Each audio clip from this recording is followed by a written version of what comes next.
Everybody, star 60 phones. Let's get that first spiritual experience. Look, I need some tea. Can I tell my first one? Yes, sir. Yes, sir. Yes, sir. Yes, sir. Yes, sir. Yes, sir. Yes, sir. Yes. I'm Patahotep Amun. Somebody, wait a minute. It's 712 here. 712, are you here? Yes. 504, are you here? Yes. Yes. 267, are you here? Yes. Is Zoom, are you here? Yes, we are. Well, there's a room open. Keeper, is 712 open? Yes, it is. Can somebody else call the 712, please?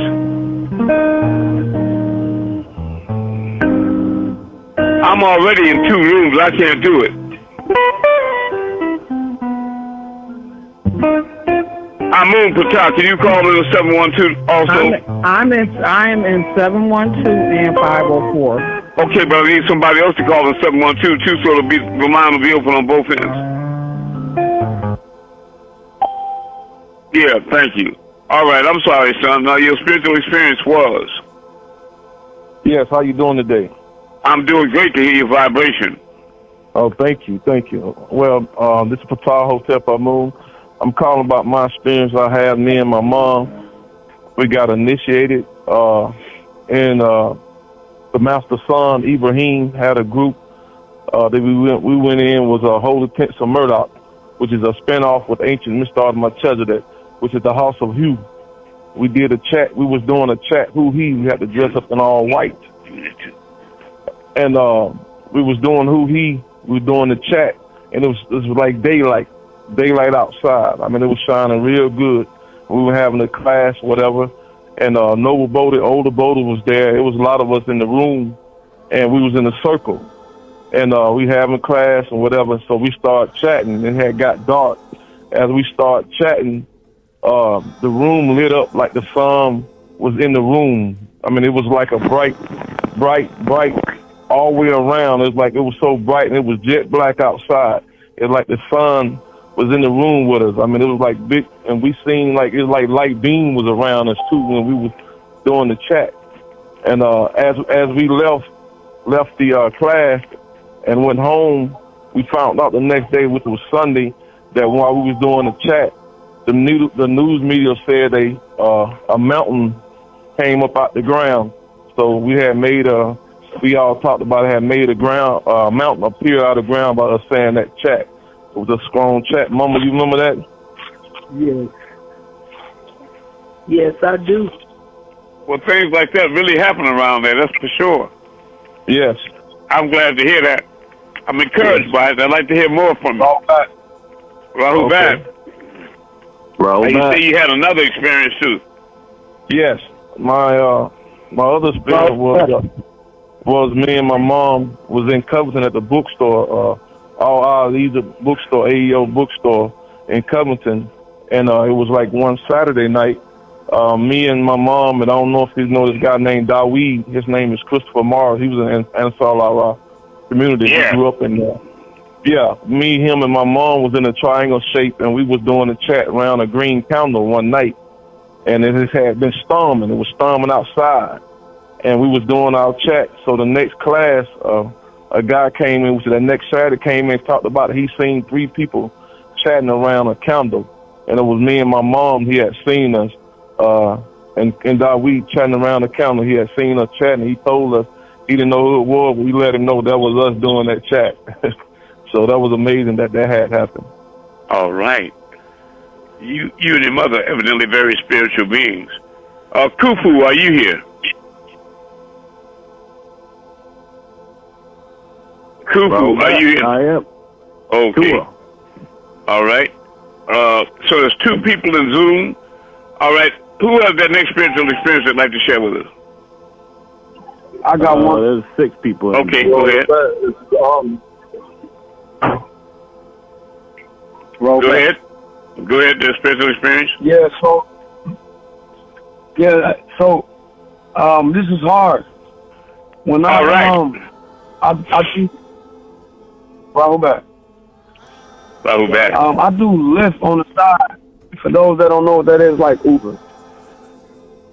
And I don't know if I consider it a spiritual experience because it felt like something at the end of it. It felt like something that Amun did for me. I was driving and I picked up this brother that worked at an Amazon warehouse. And he got in my car. He was super distraught. Like, I mean, red hot. Ticked off. But you can feel the pain in his voice. And he talking to me. Well, he really was talking to himself at first. But, you know, I interjected like, hey, man, you all right? Like, you good? And he basically explained that this brother that he worked with was trying to embarrass him in front of everyone at the warehouse, threatening him physically. You know, this guy's a smaller guy, real short. Not saying that matters, but he was saying that the guy was real tall. I'm sorry? I said, no, David and Goliath was a lesson from that. Right. So, but he was explaining the story to me, and he said that this brother was trying to harm him. He said he don't want to lose his job because he got a lot going on, and he don't want to get into a physical altercation and lose his job. And he felt like the guy was coming at him in the wrong way based upon a lie a sister had told him. I'm not sure who was telling the truth or not, but I know I felt the energy from this brother. And he was talking about how, man, he lucky when I see him on the street, man. And for y'all don't know, I'm from Chicago. Like, a lot of times people say something like that, they really ain't playing, or you shouldn't even take it like they playing. And I felt it from him like he wasn't playing. Like, man, I see this brother on the street, man. I'm a dome him out from you, I'm a blow his head. I said, hey, brother, listen. Anybody in that warehouse know you for real outside that warehouse? He said, nah. I said, you think any of them really care about you? That's right. I said, nah, not really. I said, any of them know where your mama stay, your grandmama stay? They ask you how you doing when you come in there? He said, nah. I say, did anybody there try to break up the fight, break up and stop the issue? He said, yeah, just this one guy. I said, that's one out of hundreds of people in that warehouse watching this, and you feeling embarrassed by these people. I said, now don't get me twisted, bro. I felt hot before, just last week. I wanted to do the same thing to somebody. I get hot like that. Just last week. But a reptile is like that. Said, bro, see, I've had reptiles that I try to bless, and they get in my own class and try to make small of me or embarrass me in my own class. That's the nature of a snake. Go ahead. So he listened to me like, yeah. I say, look, bro, none of them people care about you. In fact, none of them really cared about themselves. None of them cared about how you feel and how they even feel looking at you. They all just look like it's a moment. But you don't really know none of these people. And when you get out of here, you will go home and you trying to work towards something, you're going to lose your life or go to prison, which is just like losing your life. That's right. What's going to happen to you now over a situation, over guys that nobody care about you, nobody think nothing about you? You're not going to think of these people a year from now. They're not going to be in your memory. But I understand how you feel. I know how that feels. Trust me, bro. That's right. I know. He said, man, you know what?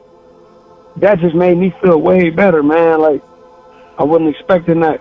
I said, yeah, man. So we got to talk about some knowledge. And by the end of the conversation, I gave him the number to the class. I gave him my number. I said, man, come to class. You want to hear some real spiritual stuff? Because after that, we start getting into some spiritual things. He started talking about some gang information. I started talking about some gang stuff, and I started talking about how all that stuff really came from some religious stuff. And it got real deep. And come to find out, the brother's a real deep brother. Right. And I gave him the number to the class. He probably at work right now, but I said, okay, if you work at this time during the weekdays, call in on Sunday. He told me he going to call in. Well, bless your soul, man. You're doing your job, getting them here. And that's right. You know, I'll give you an example of how people lose perspective A woman come home. Now, she's really in love with her husband. I mean, got the house for him. She really, man, she care about this brother. She come home early from work, and he in bed with another woman in her bed. And now she lose it and kill this nigga. You understand? Now, when the trial is through, she can't plead insanity because she made a distinction between the woman and the man, where that she should have killed them both to have a better chance to say it was insanity. But anyway, she gets life in penitentiary. Now here, you done killed this man because he was cheating with a woman, and now you locked up from every man on earth for the rest of your life. How smart is that? You could have turned around and left that nigga there, got him out of your life, and you had a whole planet full of men to enjoy and be with. You follow what I'm saying? Understand. That's right. But sometimes people, madness is a word that they use to denote insanity. But what madness is actually anger. When somebody's so mad, they lose control. They're literally beside themselves with anger, and they lose control of their emotions. And they call that madness. It is madness. Nigga, that mad. But that's a good point to make, Har. And I really love you brothers coming forth with these spiritual experiences. Anybody else have a spiritual experience they'd like to share? Yes, this is Obi, Hotep Amun's brother. All right. I am 81 years old. I had an experience not too long ago that I had a dream because I got so much love and so much I say it's full of love for our master teacher, Malachi Z. York. Right, we all do. I don't think I was asleep.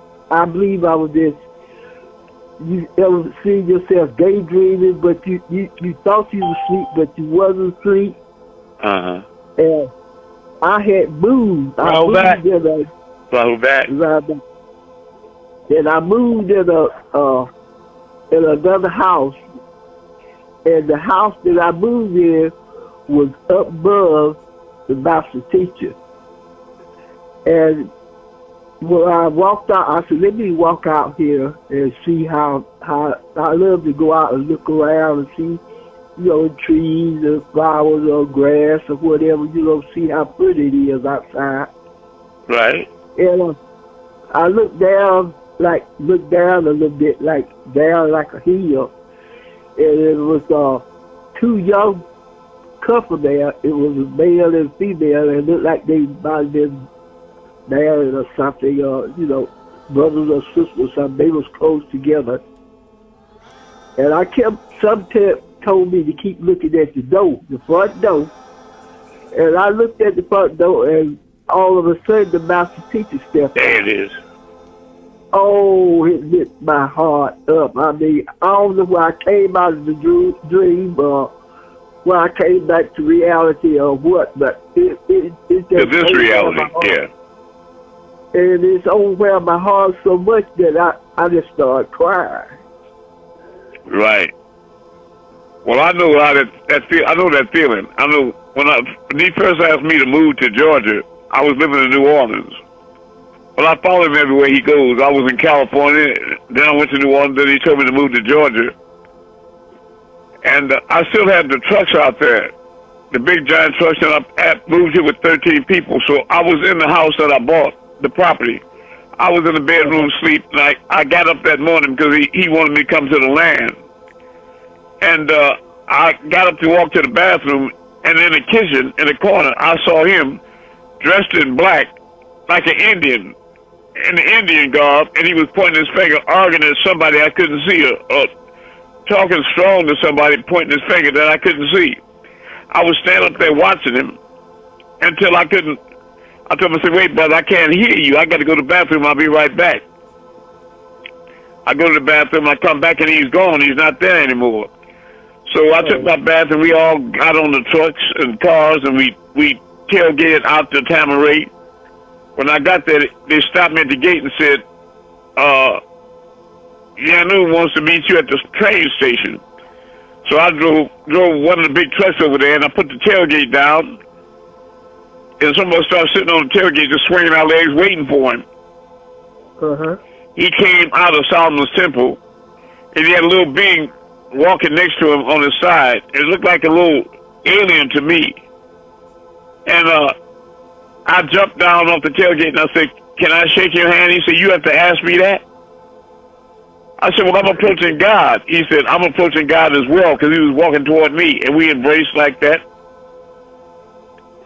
And I told him, I said, I saw you this morning in my kitchen, clear as day, just like you are now. But I was shocked when he came out, because he was dressed like that in all black like an Indian. And I said, I never saw you like that before. He said, yeah, we were talking about you, because I had just bought the Sphinx there, and a lot of white boys were shooting it up, letting condensation get in it.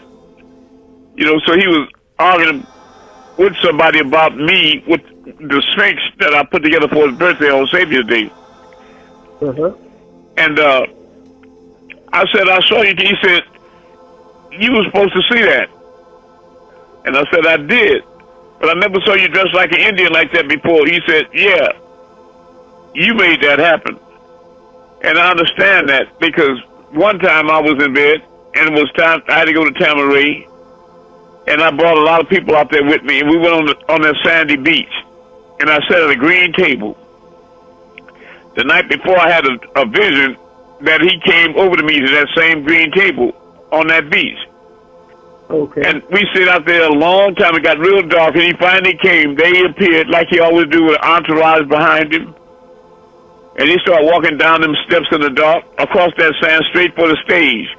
Then he stopped and turned around, looked straight in my eyes, and then walked right over to me and stuck his hand over and shook my hand. I told him, I said, I saw you in a vision coming over here shaking my hand like that. He looked at me, he said, you made that happen. Oh. And then he turned around, went back to the stage and started teaching. So yes, I understand what you're saying. I can feel that. Yeah. Yes. I've had a lot of experiences with him like that. Yes. Yeah, it's real. So real. It felt so real. It was real. It was just another dimension. It was real. Yes. All of it's real. Let me explain something to you. When you have a vision or a dream and it seems like it's illusion, understand, remember you've had a dream before and you were scared. You were running from something, and the faster you try to run, it's like you're running in mud. You were slowed down, but you was trying so hard to get away or to fight in that dream, and you got excited, and somebody woke you up out that dream, and you were so glad they woke you up, you didn't know what to do. But when you woke up, your heart was still beating fast, you was breathing heavy, and you was perspiring, sweating. Remember that? Yes. Waking up out that night, man. Let me tell you something, sister. If that had been only a dream, you would have woke up dry, just dreaming you were sweating. You understand? Yes. Yes. So there's a connection between the physical and spiritual realm. Okay. You follow me? Thank you. Thank yes, you. I love you. Yes. I love you more. I love you more. Anybody else have a spiritual experience or a question? I have a question. I'll do my very best. I'll do my very best. Go ahead, sister. Okay. When's the last time you talked to Dr. York? It's been some years since I talked to him on the phone, actually, or in person. It's been some years. What happened was, he was calling me sometimes twice a day from Colorado, every day, for a couple of years, you know, and then I wrote out a chart called Abjad, the science of numbers, where I proved that all my numbers were either 7 or 19, 19 or 30, ever since I was born. And it was so decisive and clear that when I mailed it to him, he looked at it, and he sent some people back to tell me he won't be. They cut him off from communicating with me, and he told me, he said, "You got to move stealth now. You got to go underground, because now they know who you are." You understand? Yes. So that's why it's been a while since I talked to him really. But then he messaged me and said, Ahmed, he said, you know how to get in touch with me whenever you get ready. You follow me? And I was confused about that, and then I started realizing that I can get in touch with him whenever I get ready, and I've been doing it ever since. That's wonderful. Yes. That's good. My question is, Amun, with all of these portals opening and the energy is changing, what can you advise regarding that or adjusting? I've had some situations where I'm in a room with other individuals and everybody's sitting down and they're calm and cool, but I'm like in a sweat. I am like sweating physically, and they're like, are you okay? Because, you know, you're sweating so. So is there something that's happening or something that I could do or... Well, you're doing it then. Whenever you sweat, you're changing dimensions. Because what's happening is that your core temperature is raising up. And it's the same effect you have with liquid water. When you slow down the vibrations in the freezer or room temperature, it's still attracted by gravity on the floor. But when you put it on the high fire in a pot on the stove, it'll start agitating, boiling and turning real fast. But you'll notice the mist or the spirit raises up out the pot in a fall that you call steam, but it's spirit. And if you leave the fire on long enough, the pot is eventually empty, and you say there's no steam, water, or ice. But we rationalize that you can't get nothing from something. It's what it is energy in transit. So that if you turn the fire off, the kitchen will cool, and the water that was once there will condensate on the ceilings and walls as little droplets of moisture, right? That if you could conceivably gather them back up in a cup and put it in the freezer, they become solid again like ice or bones or teeth. Right. Well, an example of what you're talking about is, have you ever had company at your house and you've been standing up in a room looking at them? You come back with drinks or something, you look at them, but you don't interrupt them because you know that you've experienced that scene before, you've heard that conversation before, and you just stand there in amazement with a sense of deja vu because you know that you know what they're about to say next or whatever, but you don't interrupt them because you feel that if you say anything about it, they're going to change, they're going to alter it in some way, right? Right. But that's what it is. You are shifting in dimensions. You follow me? When that happens and you're in a room with people, you are shifting. You're perspiring and you're shifting. You're shifting dimensions. Right? But you have to understand about dimensions. Every plane is subdivided by 9 to the 9th power of 9. So you have many subplanes in every plane. Right? So that, let's say, for example, you on the 4th plane, they're on the 4th plane, and you shift into the 5th plane. If they're at the very top end of the 4th plane, at the highest subplane of the 4th plane, and you just shifted over to the 5th plane, and you existed on the very lowest vibratory subplane of the 5th plane, you're still basically in the same place. You hear what I'm saying? Sure. So it's not like they become invisible to you or you become invisible to them. There's not enough separation and vibration. You follow me? Sure. So that's what happened. You was right on that point right there where you was shifting, but you hadn't totally shifted out of their perception, nor did they get left behind out of your perception. You follow me? Sure. But you are shifting higher, and that's a wonderful thing. How is Hot Messiah? I love you. I love you all. I have a question. I'll do my best. So when you just said, when you shift to different planes, and you kind of you become invisible to other people, and other people become invisible to you when you're like in two different planes. Yeah, when you deep into it, right? Exactly. Because there's always an interim spot. For example, a lot of you have witnessed seeing UFOs in the sky, in a clear blue sky before. But before it manifests, you saw a white cloud. Anybody remember that? Seeing a white cloud, and then next thing you look, it was a metallic craft. There was an actual craft there. Have anybody witnessed that before? Yes, I have. Right. And Malachi wrote a book on that called Mystery Clouds. Well, when something is a white cloud, that's something in the etheric realm or on another plane completely invisible to you. It can't be picked up by your perception. That's shifting into this reality.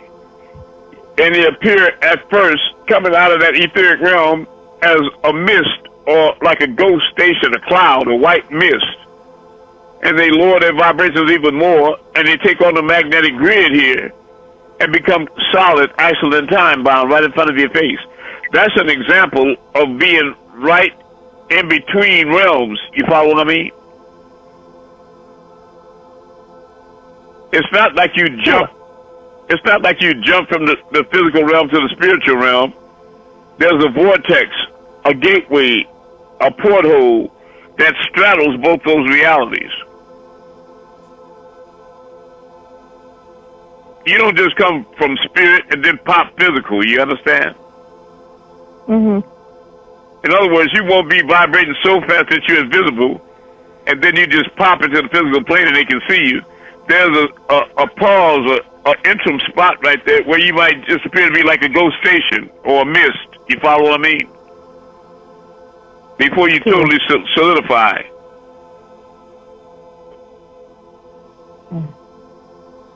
If you're still confused, just try to turn it and come another way to ask it. Until you get everything. That was good. You sure you see it that way? Okay.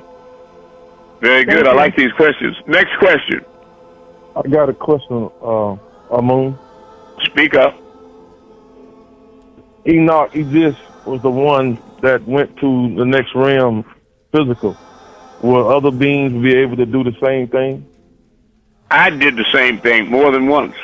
You said Enoch, Idris, Akhenaten. Okay. Yes, he did. Yes, he did. He was on a physical plane, and the Anunnaki came to him and told him to get ready to be taken up to the heavens.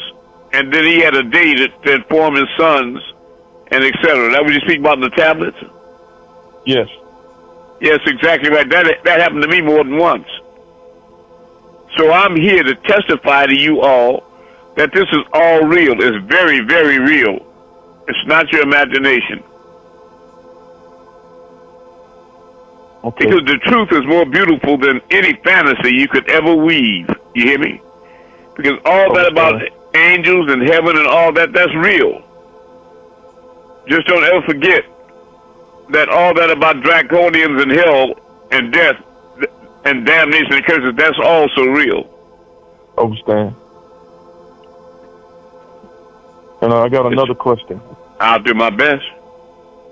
Your birthstone, what significant it is? Do it got to do with how you vibrating when you came to existence, or is that? Well, the stone itself doesn't, but the date of it. In other words, astrology is a science, and if you were born under the sign of Gemini or Aquarius, it makes a difference.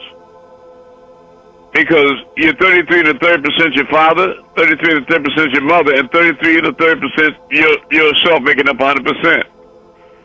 But your mother was born under a specific sign, your father probably under another, and then it's a mathematical science in astrology that people can calculate your personality by the stars of astrology. It's a science. Are you following me? Yes, I understand. Right. My mom and all the stones are just to represent, like emerald for May or whatever, you know what I mean? Ruby for January, you got it? Yeah, I'm Violet, Pisces, and February. Yeah, and January would be Capricorn, you know what I mean? So really, we're talking about constellations. Okay. Right. Next question. I got a question. Okay.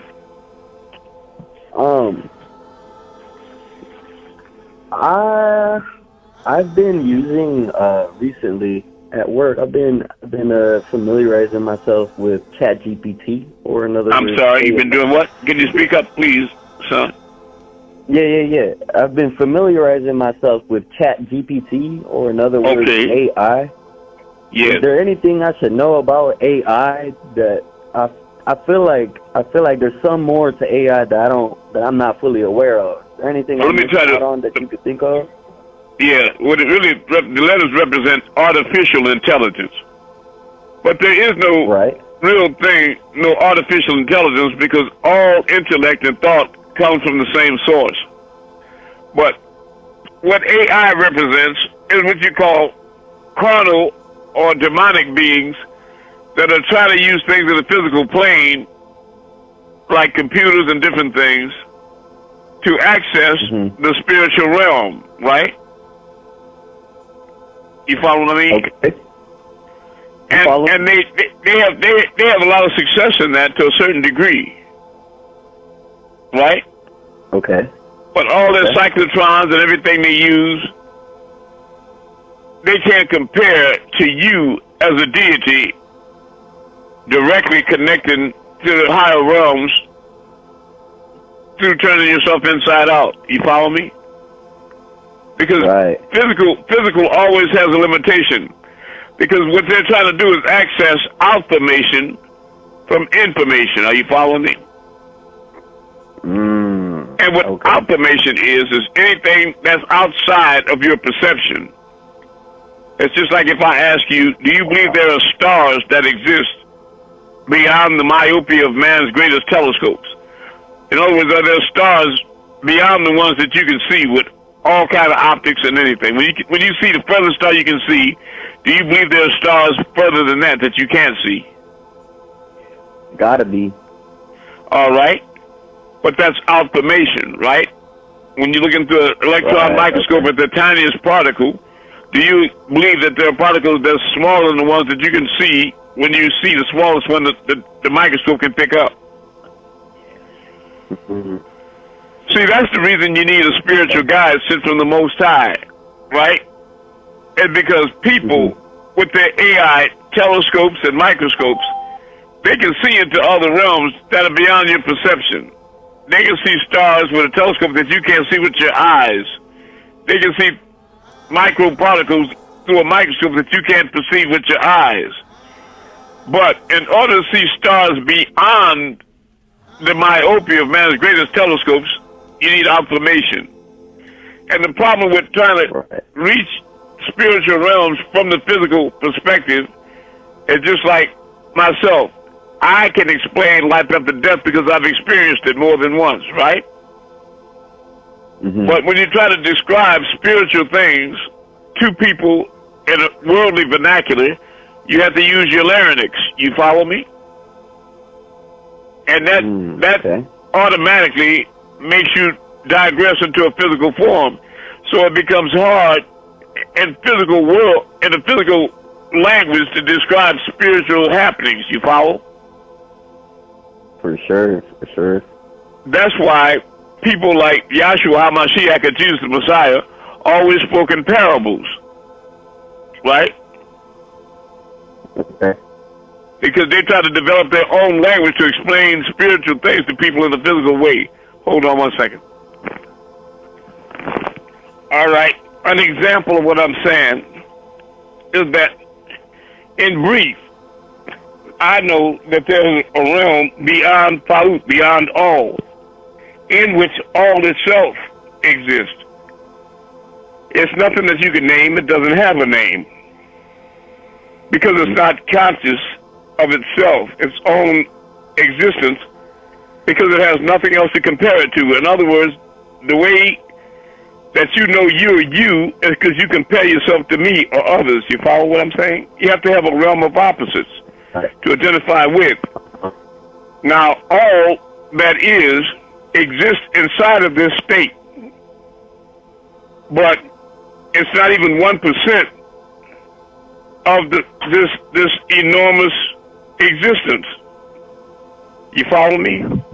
But 100% of everything in creation exists within all. I'm trying to take y'all to another place to introduce you to another level anyway, okay? I understand what you're saying. That's right. The other side of all. This is when That's right. Right. I understand. That's right. But you can't identify, you can't give it a name or anything like that. Right. Yeah. Amun, is this kind of like when you say Paut is stagnant and not in motion, but set everything else into motion? Paut does not vibrate, but sets things into vibratory motion through consciousness. Because Paut was, like you said, not vibrating. Then all of a sudden it shifted. And when it stopped, the point that it stopped at was the place that you all and all of us were imprinted as being, because when it shifted from one place to another in consciousness, it created the illusion of distance and time, the time that it took to get from point A to point B.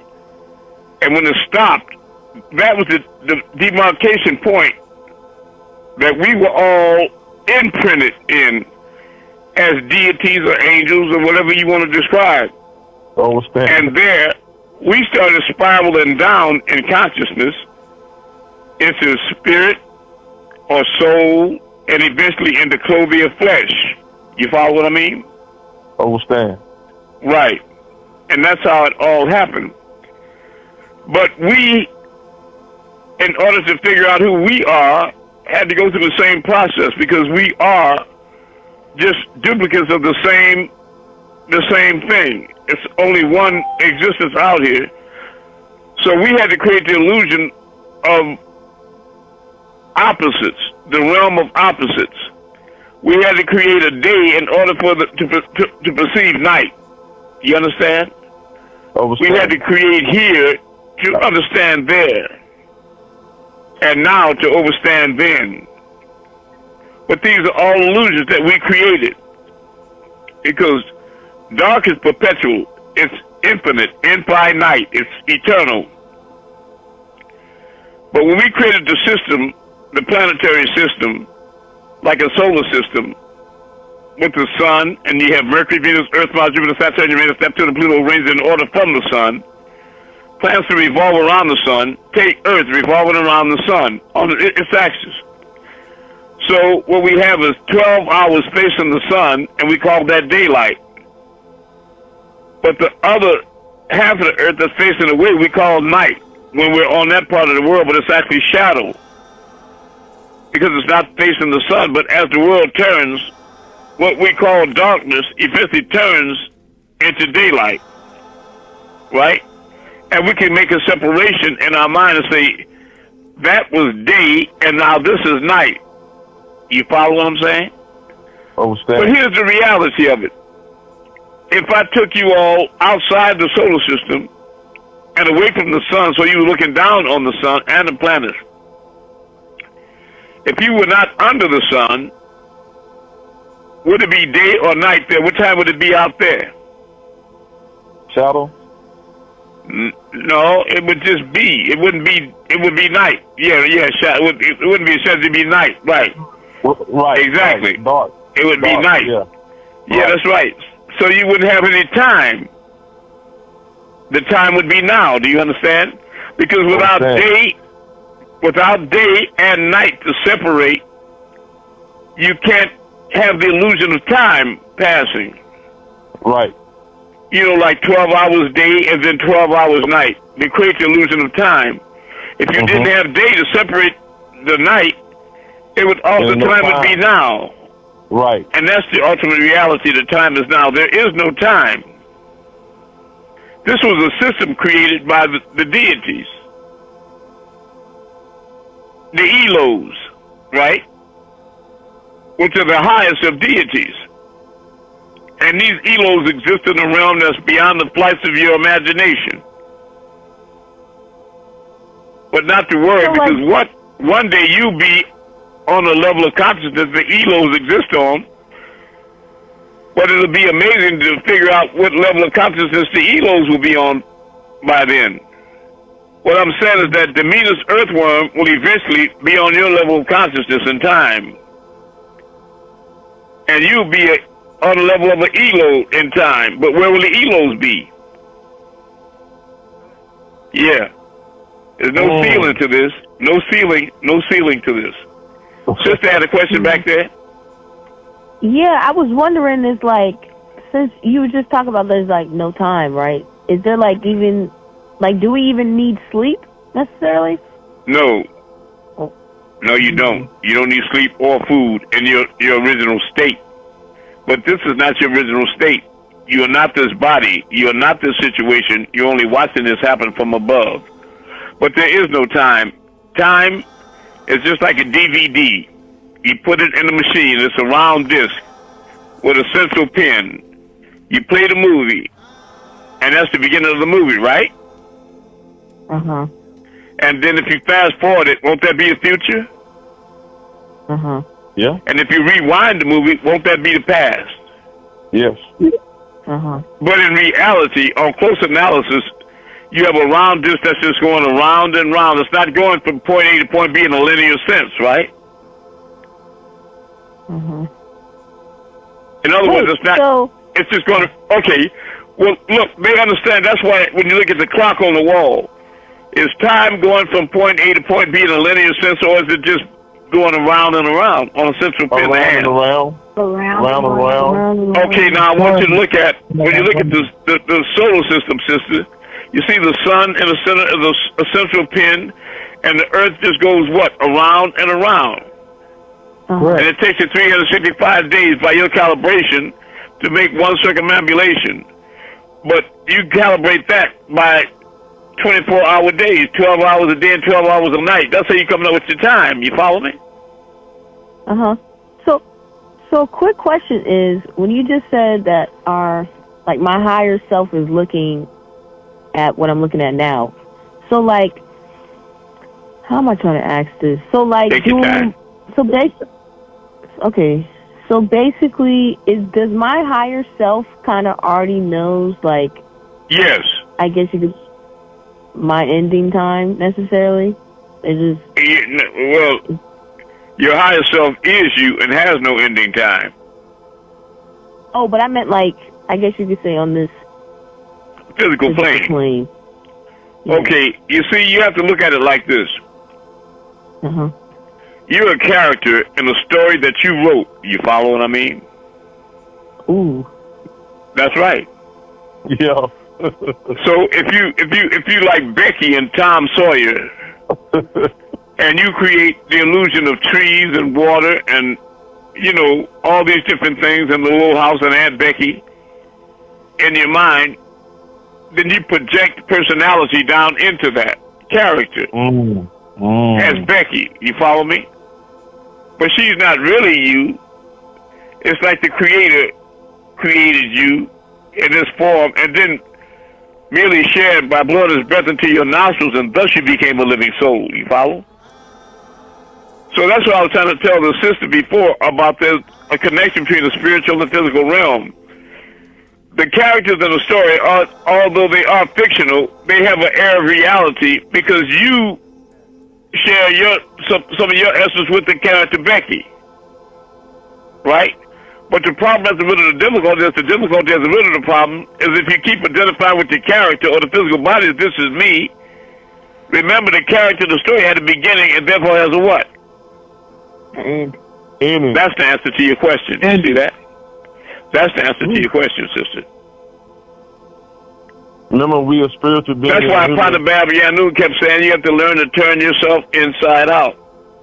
And I added, in your perspective of who and what you are. what you are.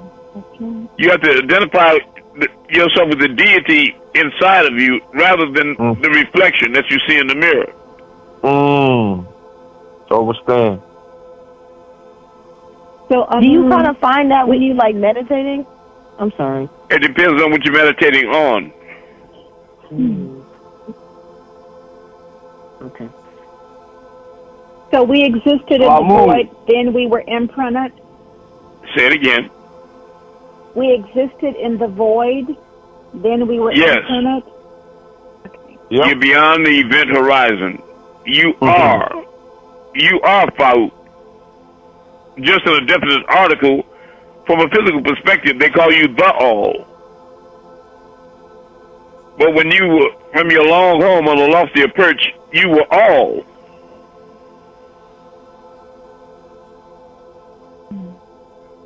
That descended down. So Amun. Yes. I'm sorry, finish your thought. I didn't want to cut you off. That descended down into clothing of flesh to create the illusion of time and space and here and there and now and then, so that you could call yourself, Jasmine or Har or whatever, as an individual.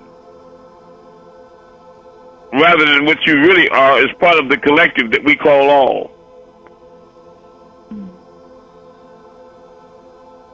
Look, let's look at it like this. You take the tip of your finger, sister. If you could look at a high-powered microscope, you can see the cells inside of your finger and even little orbs like electrons and on, right? So Sure. we know that the atoms in the tip of your finger make up the tip of your finger, which makes up your hand, and your whole body is a collective of atoms, right? Sure. But now, if we would somehow surgically remove the tip of your finger and put it on the dashboard of your truck, separate from your body, what would happen to it by itself? It would die. That's right. Now, let's do the affirmation. I am in the love of all, and all love is in me. I am a part of all, and all is a part of me.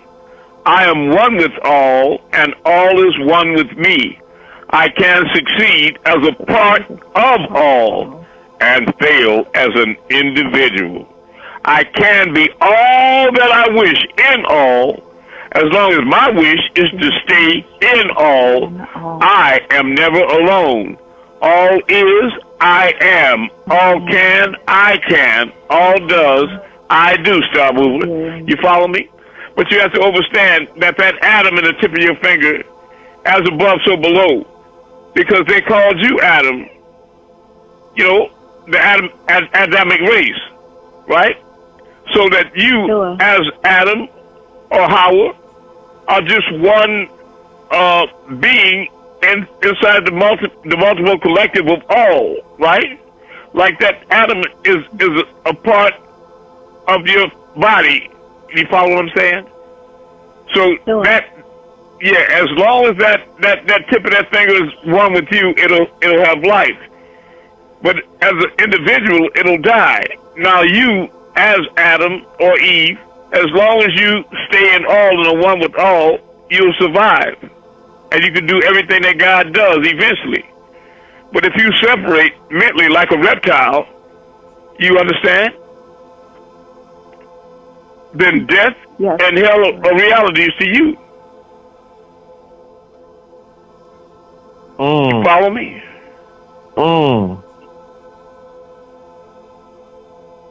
You can be all that you wish in all, as long as your wish is to stay in all. You are never alone. Yes.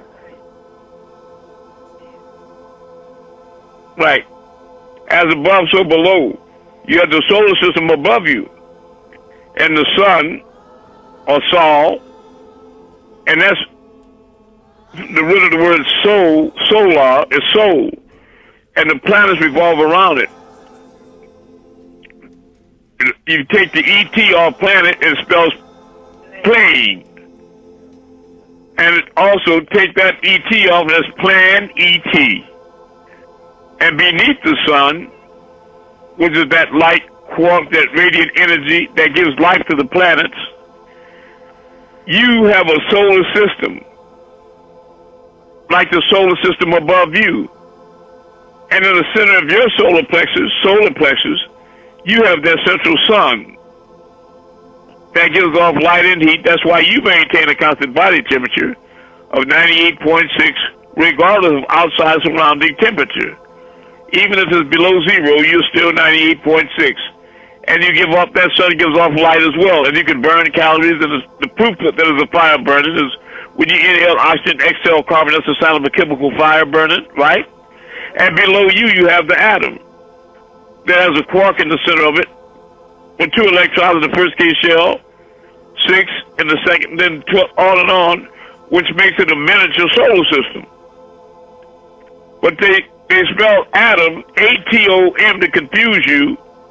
Then they spell you, atom, A-D-A-M. And the sun above, they spell S-U-N, and they spell you, S-O-N.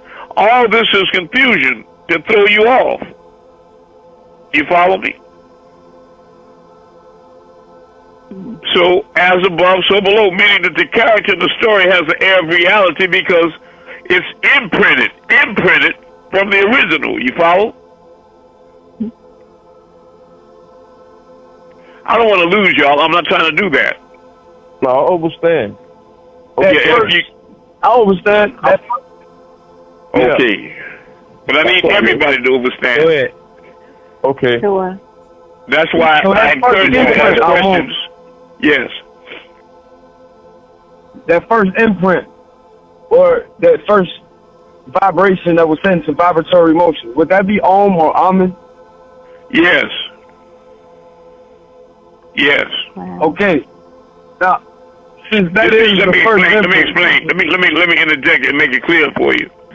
That Om is the universal vibration. Okay. That's the universal vibration of the universe, right?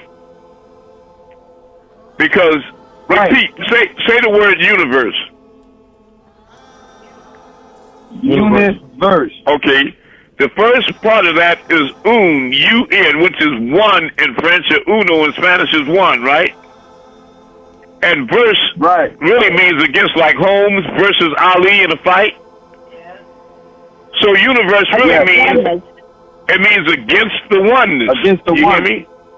Right, because you descended, when you were imprinted from the oneness into the illusion of day versus night, into the realm of opposites. You follow what I mean? Male and female, and all these things. Yeah, you're not man or woman or black. You are gods. You're a spiritual being having a physical experience. But like Edelsites, you become trapped in the mud of your own flesh. In other words, the story you creating as Becky and Tom Sawyer became so real to you that you begin to believe that you are this Becky. Or her, or whatever, you know. But you're not that body. You're not that situation. You only watch that happen from above. Come on up here. And I'm here to pull you all up in consciousness so you can reconnect with the immortal, eternal you. Yeah, I just want to ask you a question. So, go ahead, brother. Yeah, I was finna ask you, I'm glad you brought that word up, like you read my mind. I was finna ask you, what's the difference between consciousness? Synchronicity. Okay. and knowledge. What's the difference between consciousness and knowledge? Knowledge is an expression of consciousness. Okay. An example of consciousness, like I said, is if you have a chimpanzee and it's not conscious of who or what it is, and you put it outside with a full-length mirror against a tree, and it sees its image in the mirror, and everything that the chimpanzee does, the image in the mirror imitates it. And it makes the monkey hostile. She starts getting mad at this thing. Monkey always imitating me, right? So she starts showing her teeth and getting combative, and eventually she runs behind the mirror to see if she can catch this fool, right? Right. But the very morning you walk outside and you see her sitting in front of the mirror and she's grooming herself, picking the fleas off and combing her hair and this, that, and the other, then you say, oh, you got it. Now you understand. You are God. In other words, the image in the mirror is you. You follow me? Understand. There's no such thing as opposites or separation. Right. The day I can get y'all to recognize that you are the creator and not the creation, that's the day we all win. the key. That's the key. Yeah. Right. Because we don't think we not. We don't think we are. We not. Not a xenocytes, no. You're a forgetful being. You just forgot. Right. So what I'm teaching you is things that you already knew previously, but have forgotten by time. Understand. I'm a reminder. Is a better way to put it.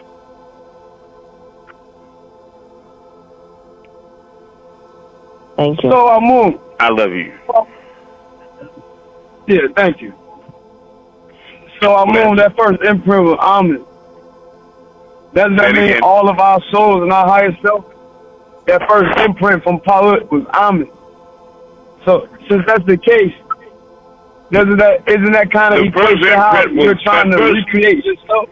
That first imprint was Amun or Om. Yeah.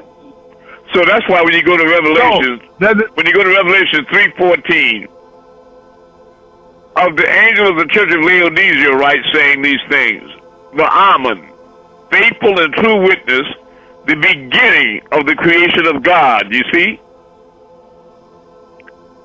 Yep. Yes. I'm the head of the deities. I'm the first one created.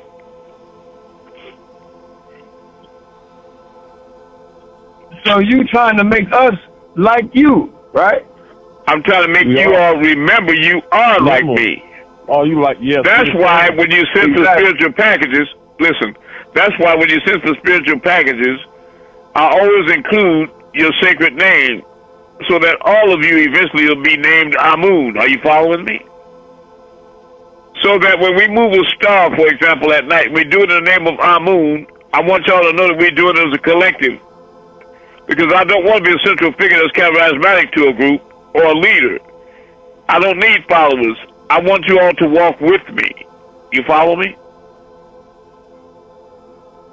There is no big or small in the eye of all. There's no big or small in the eye of all. Understand. All of you can do what I do.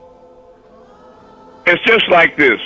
If you go to a concert and the pianist come out there and he sits down and performs a concert doing a concerto or whatever, and you're amazed at how he or she can play that piano, right?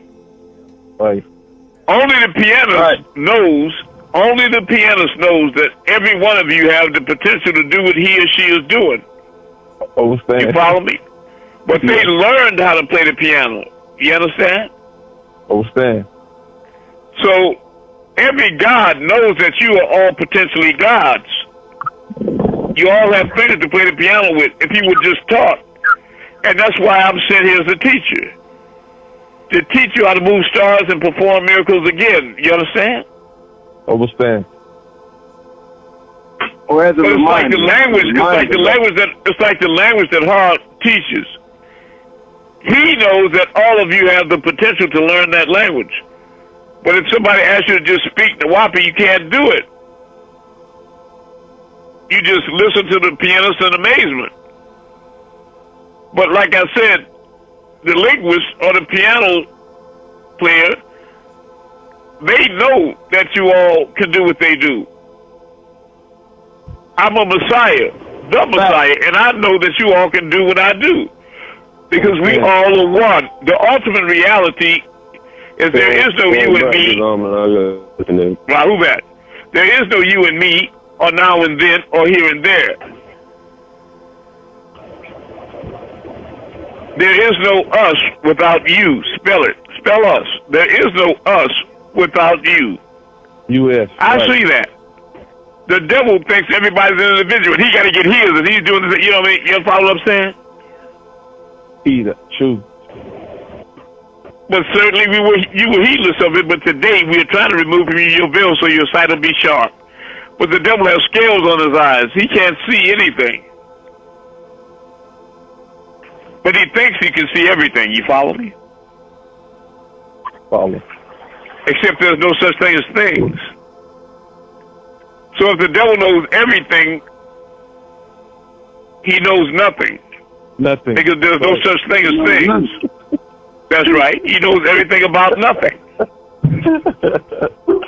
Wow. Sound like a smart dummy, don't it? Exactly. A smart dummy. Yeah, smart dummy. He knows everything about nothing substantial, nothing real. Amun. Yes. This is Ramesses. I would like to share an experience and to also inform, I guess, anybody in class who goes under the name of the Hotep. That's me. That's a lot of people. Go ahead. Amun, with your permission, I would like to share this experience as a witness on Tamaray. I'm sure you remember the bookstore. Oh, yeah. Pyramid. In the brown mirror, yeah. The top, okay, on the top floor. Yes. I remember that. That's where I paid Carl Hotep $300 for my ticket to D.C. Go ahead. Okay. This is where his name should not be mentioned, but this is where Haru Hotep. I was triggered by when you said the devil has to get his. I was there when Haru Hotep had the sacred chest, and he had the acceptance from, I guess, the individuals who wanted to join the AEO at the time.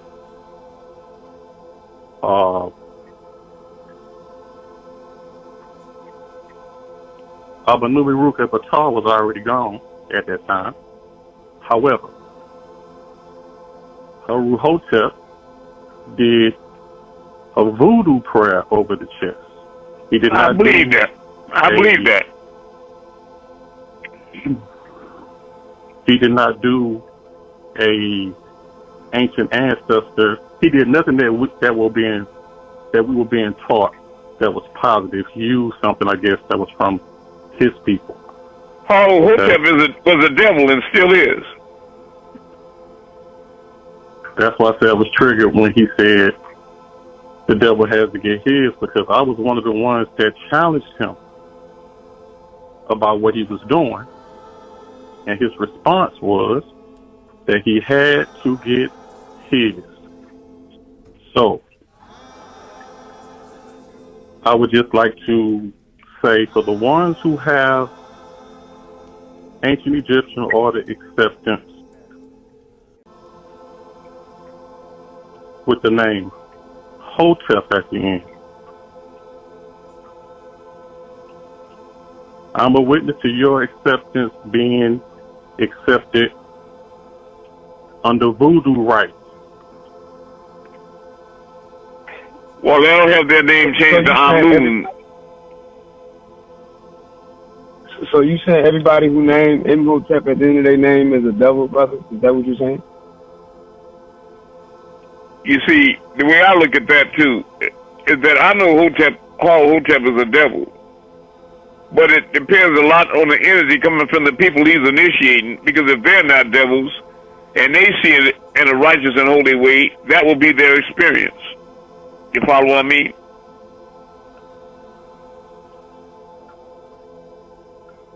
They won't be affected by negative energy. Yeah, I follow that. I'm trying to understand what he's saying. Well, it's okay. Because he's being truthful about what he experienced with Haru Hotep. Because I know I went up on that top floor and paid him $300 for my trip to Washington. I came out there 2 nights later to pick up my tickets with everybody else, and he stood there and said, "There's 3 brothers here that don't have the money for the tickets. Will anybody help them?" I stepped up and volunteered $300 more for another brother so he could go. And Haru Hotep stood there all night calling all the names off to pick up their tickets except mine. I paid for mine and another brother's, and he just looked at me over the fence and said, I never said I was a seraphim. So I'm broke to jump the fence and kick his black ass. And many of them, a lot of them grab me and say, no, that's what they want you to do. Yeah, you understand? Yeah. Yeah, I understand how. I never said I was a seraphim. Nigga, please. I understand that. Yeah. But you saying, brother, everybody ain't Imhotep is a devil. I gotta disagree with you, bro. Because my whole name is. No, he didn't say they were devil. He didn't say they were devil. He said that they were initiated under Hotep. Yeah. Not that they're devils, but they were initiated by a devil. If they came in under Hotep. But a lot of you all were initiated into AEO through the mail and different things like that. You follow me? So Hotep didn't have nothing to do with everybody. I would suggest that if anybody initiated by him was a devil, they were a devil when they went to him. They were attracted to like-minded energy. But I don't believe that a man has the power to turn somebody into a devil, if that's not what they are by nature. But the point is clear to me. I know Hotep is a devil, just like I know you all are gods. And only the pianist knows you can play the piano. But there's things that you've forgotten about yourselves. I'd like all of you to put your wide palm flat down on a flat surface, on the table on a flat surface. Spread your palms flat down with your fingers spread. You got that? Now raise up your thumb without moving the rest of your finger. You see how it goes up? Now raise up your pointer finger next to it. Now raise up your pinky finger. Raise up your middle finger. Now try to raise up that finger next to your pinky finger. High as you can. Can't do it, huh? Am I right? I can do it. I can do it. Well, if you can raise it up as high as you can, the other ones, it's because you're a typist or a pianist. If you've been playing the piano all your life, you see the reason you can't move that fourth finger up like you can the rest of them is because you haven't been used to using it. You follow me? Huh? It's true. I do play the piano. No, higher. That's right. You can't. You see, you play the piano. That's why. That's what being a pianist or a linguist is you have to practice and learn that skill. But it's awkward at first because, for example, that fourth finger, the average person can't pick it up as high as they can the other ones. If you try it, you find out you can't. Put your hand flat down and pick that thumb way up. Pick the next finger way up. The finger next to it you pick way up. Pinky finger way up. But you have that hand flat down hard. You can't pick that fourth one up. You see that? You just can't do it. My point is, there are things about you that you don't even know. You follow me? I have a question. I'll do my best. What is the difference between Nuwapic and Sabiec language, I guess, or like? That'll be for Hard to answer. Hard, what would be the difference between Nuwapic and Sabiec, or what she said? Yeah. Okay. So, say Sabatic, the script that we're using is the script. It's a script that's the oldest version of it is found in Ethiopia. You might look it up on Google, and these Tamils are called it South Arabian script because it's also found in Yemen. But the oldest ones is found in Ethiopia. But there's a difference between written script and spoken language. You follow? You can write whatever language in whatever script. The script we're using is the Sabian script, which is a script that is a child system of the Egyptian hieroglyphics and Proto-Saharan script. But the language, the tones you're speaking, can be found in African languages like the Egyptian hieroglyphics. You follow? Yes. So the spoken words is older than the script you're using. But the script is still a child of the Egyptian hieroglyphs. So when he said I'm teaching Egyptian language, that's not a lie. The office just don't know it because they don't know the language either. And they devils and they be trying to explain stuff all with a forked tongue. And you got that right. Got you thinking the wafu ain't a thing, and nah, that's not that.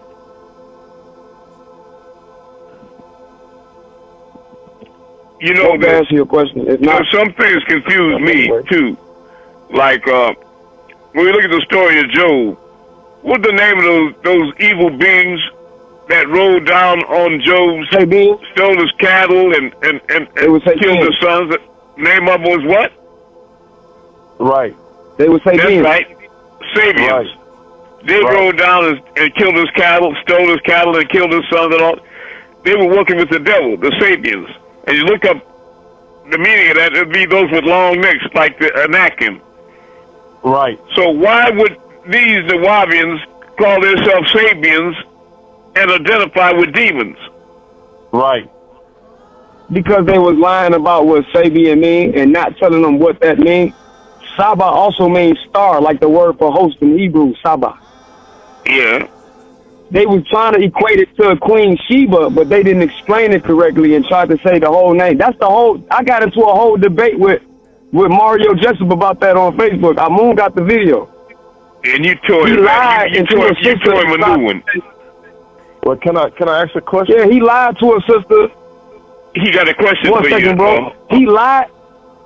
Go ahead. Go ahead, bro. Hey, this is Patal Hotep Amun, which my name was initially from the master in 1993, the time zero time reference. So thank you. What I'm coming with is I love your name, bro. Thank you. I heard that the Sabian was like the goat, and the Nuwabian was like the sheep, and that's the difference. It's like one going right and one going left. I believe that. And they said, and what I heard, what I got overstanding was the Sabian was the one that was working on behalf of, was setting the master up. They was the ones that was plot with the government to. They did a good job. Right. So that was the story of what I got about the whole situation too. So that's why I ran into a couple of them, and a lot of them I had problem with was coming at me was Sabian. And I told them I was Nuwabian. Matter of fact, they said the symbol for the symbol represents Sabian was the double sword, which they call a double cross. The with two lines. That's what I mean, the double cross. So that's why they call it the tweet. Yeah, the tweet. Right. I don't know about that, bro, because the tweet is in the hieroglyphics too. I don't know about that. I'm just telling you But I do understand the point you're making about the people that calling themselves Sabians. I will agree that they devils, like the dude Mario I was debating. That's right. But if you learn the actual language, if you learn the actual language and don't go off what somebody told you, like I can show you a picture of the tweet in Egyptian hieroglyphs with Isis and Nebuchadnezzar sitting on the side. I what remember other people that picture. telling you about, like there's even a time. Yeah, there's even a time where so-called Egyptians were evil.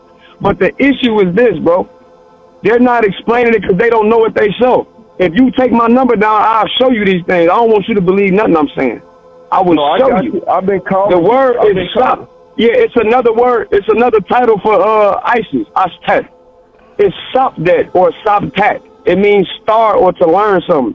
That's why the word Sabad means reasoning. I know Saba. What they're trying to do in Arabic, Saba Anor means may your morning be bright.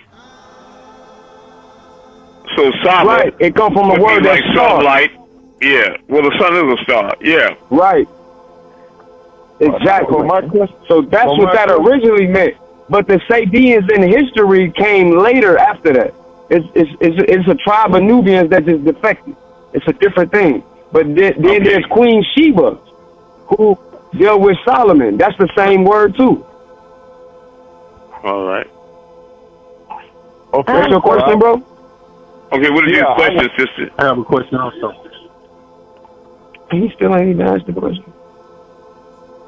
Wait. You should. My quick question was. Thank you. When those people who are and Wusabat, or those people, and they're on YouTube, kind of spreading the message, are they trying to lead people to the right direction, or are they leading them to a wrong direction? That's the question. They're not leading you to Amun. They're not leading you to the right direction. That's right. According to Pastor Rock, what you know about the master teacher, Father Amun, ever since Ansar days, before 1970, and after he broke the seventh seal for the first half off of 1970 2000, the only reoccurring message that he'd ever drifted away from was the return of the Messiah Jesus, the return of Christ. Jesus is coming back, the return of Jesus. That's in all of his audio, video, his holy tablets, Injil, in all of his Patarak and actual facts. It's in everything. Now, what they're doing is they choose to accept everything and ignore those facts. They don't believe in Malachi. Facts. Or they believe he exists as a being, but they don't really believe in what he's saying. Facts. True. Okay. That's why another thing I got into a debate with Mario about Amun and Marduk.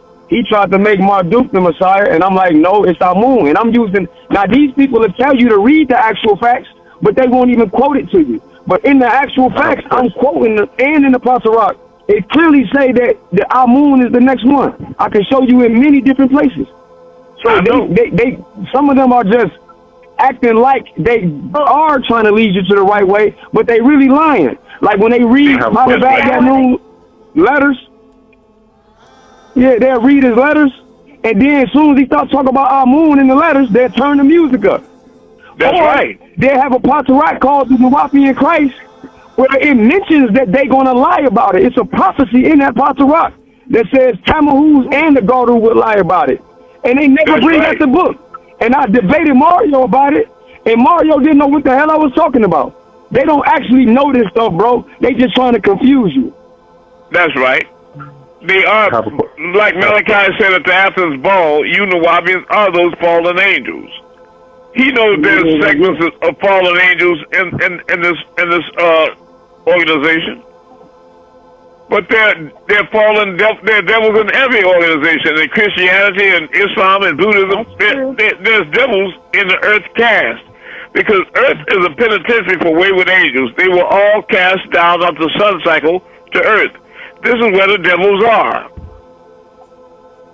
Is that why they say to stop reading like the old books or something like that? Yeah, but let me show you the logic in that. They say don't read the, let me explain. They say don't read the holy tablets and all this, because they say they're outdated, right, sister? Right? Yes, sir. Okay, but with all the Pataraks and actual facts, they quote scriptures from the King James Bible. Am I right? That's right. The Patarak and actual facts is full of the King James Bible. Well, the King James Bible, that version of it, came out in 1611, over 400 years ago. The Holy Tablets came out in 1997. Now, you tell me which one is outdated. The Bible. But then they won't. They also don't mention the fact that the Patarak. So that means Patarak and Tarak. It don't make no sense. The Patarak also quotes the Holy Tablets, and they don't tell you that. I have a question, Amun. It's true. All right, what's your question?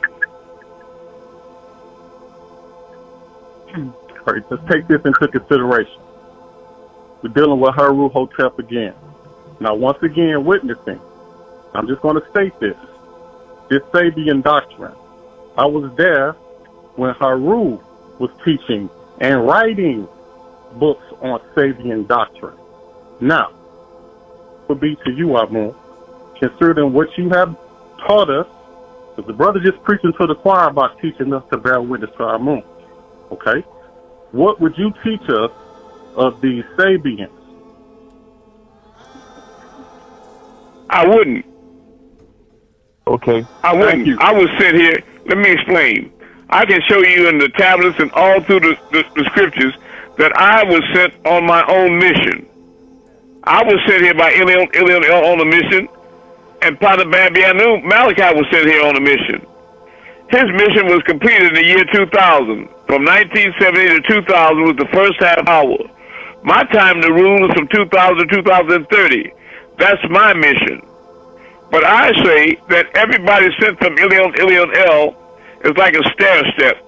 Just like Elijah Muhammad was before Malachi. And he taught brothers and sisters how to clean themselves up, stop prostituting, stop being pimps, and stop shooting heroin and getting drunk and eating pork.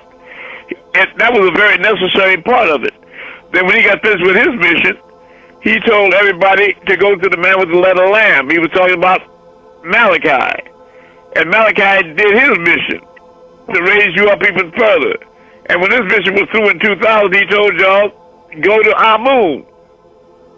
He keep writing that I was sent here merely to prepare the way for the real Messiah. And as far as whether he's the Messiah, calling himself by different name, Murdoch and this, that, and the other, he told you with his own mouth more than one time, look at me, look at my face. I am not the Messiah. Don't do that to me. I told y'all I am not the Messiah. I'm not the beloved Jesus the Messiah. Don't do that to me. I never said that. That is a fact. So why do they keep pretending like he is? Because they don't want the next level of information to come to you all, the final level that's going to get you out of here and back transformed into the real deity that you are. Because all these religious doctrines, before they're like Elijah Muhammad, they have people worshiping beings out there. You follow me? But this final mission of mine is to prove you with the final step that the deity that you've been searching for is you. You have to climb up on your own intellect and pull the mask off the face of God, and wonder of wonders, it's you.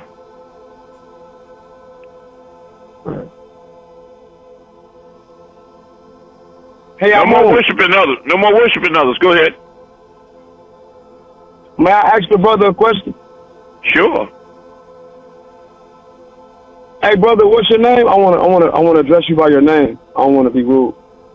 My name is Hart. Which brother you talking about? Ramesses. Nope. The brother that was talking about the Sabian stuff. Ramesses? Okay, peace, bro. Hey, bro, I'm not against you, bro. Amun asked me to answer the question because he trusts that I'm good with the language. That's right. I agree at your premise. Again, I debated Mario in the public about your premise. And I can show you your premise. They don't really know Patarak. Even in the Patarak, it says that Amun is that. Even in the language, it says what Saba means. Again, I'll give you my number and show you. I'm not with the hearsay and all that. It's conjecture.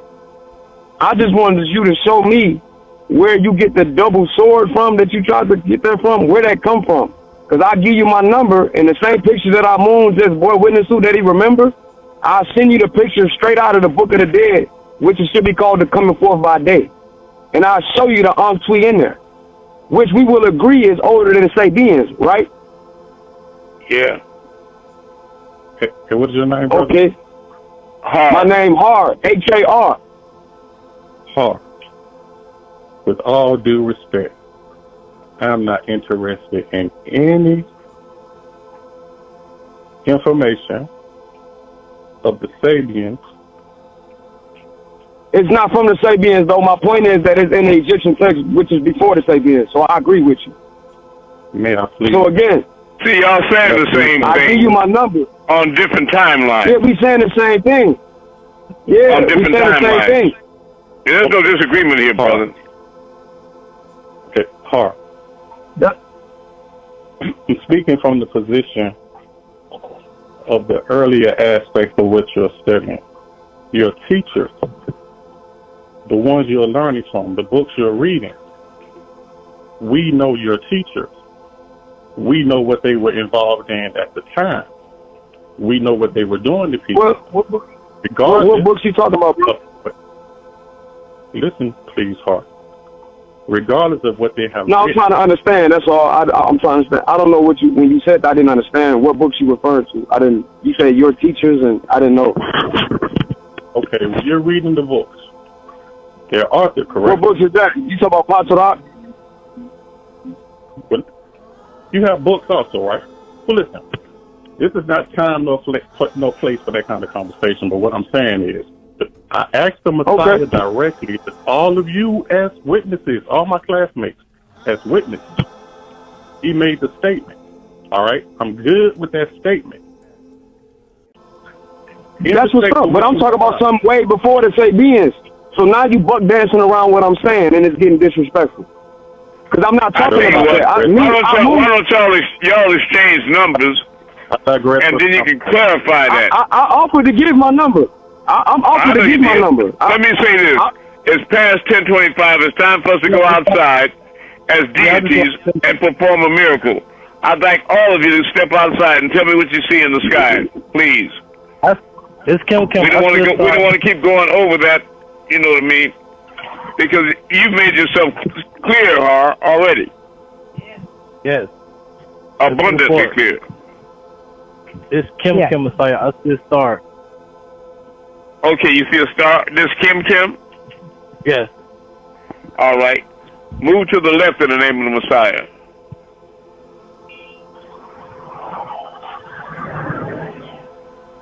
It's moving left. All right.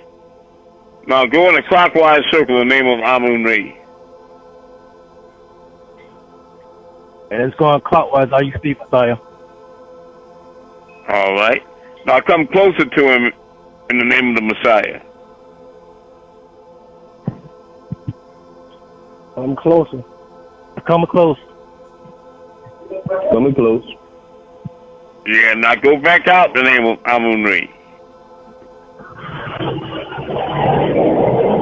Come back out. All right. Next person. Thank you, Messiah. I love you. I love you. How about the brother Ramesses? What do you see in the sky?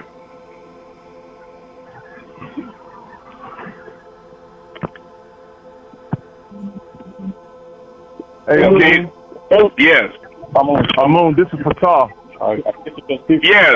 What do you see? The moon. Yeah, we can move the moon. We can move. Wait a minute, y'all. Let's not talk. Okay, you see the half moon out there? All right. We're going to move the half moon to the left. Listen, we're going to move the half moon to the left in the name of Amun Rayay. Half moon to the left, Amun Rayay. It's waving. It's moving, though. Yeah. It's waving. It's swaying.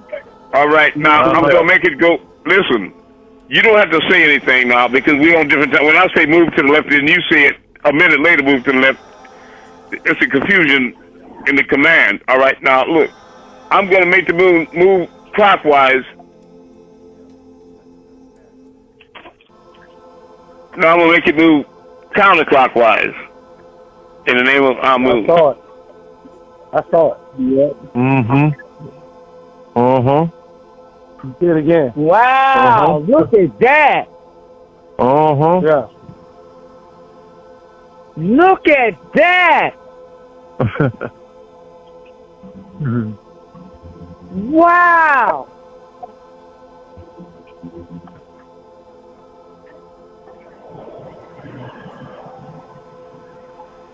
Oh, I'm getting goosebumps.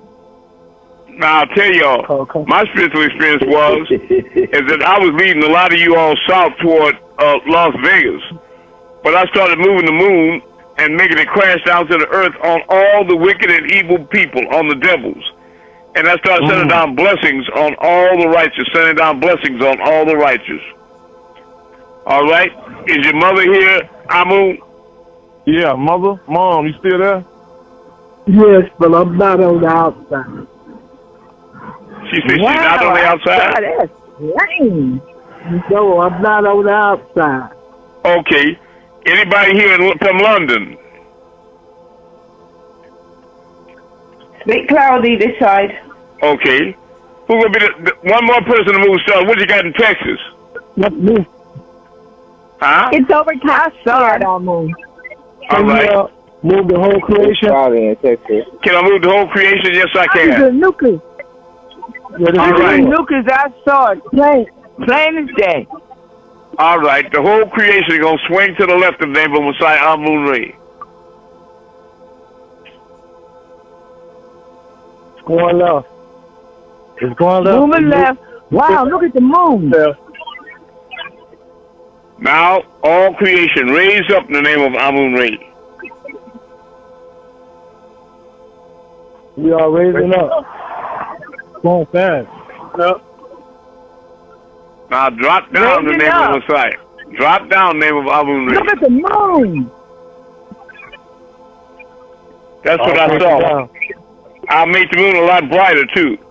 Now I'm going to make the moon... Down. Look at the moon. Yeah, it'll drop down to the earth. I saw it in the vision. Oh, my Now God. raise back up. Moon, raise up. Raising up. Going up. Raise it up. Oh, That's look right. at that. Now go clockwise in the name of Amun Rayay. Moon, I see It's going clockwise. I see blue color. Woo! Yeah, it got a glass around it. It's got a Yeah, I see the blue color. it got a It's glare. you. Yeah. Yeah, it got a glare around it. Oh, my goodness. That's right. I'm making it I brighter. had to pull over. But look, I love you all, I and can remember see it. that you're not qualified to call yourself gods until you begin to do the things that gods do again. I love you. Amun Rayay. Write your testimonies, and please post these posts up everywhere. Fill across it with people. If I teach 10 people all this information, revelation from the Most High, you're not doing your job. You're hiding your light under a bushel basket. If you're not mentally lazy and you really respect your Creator and the opportunity that's afforded to you to transform back into a God and sit on an eternal throne, then you will do the work and bring the people to class.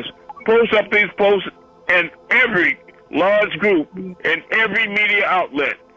Send your testimonies in of what you experienced in class, and know that I love you all more than you could possibly love yourselves.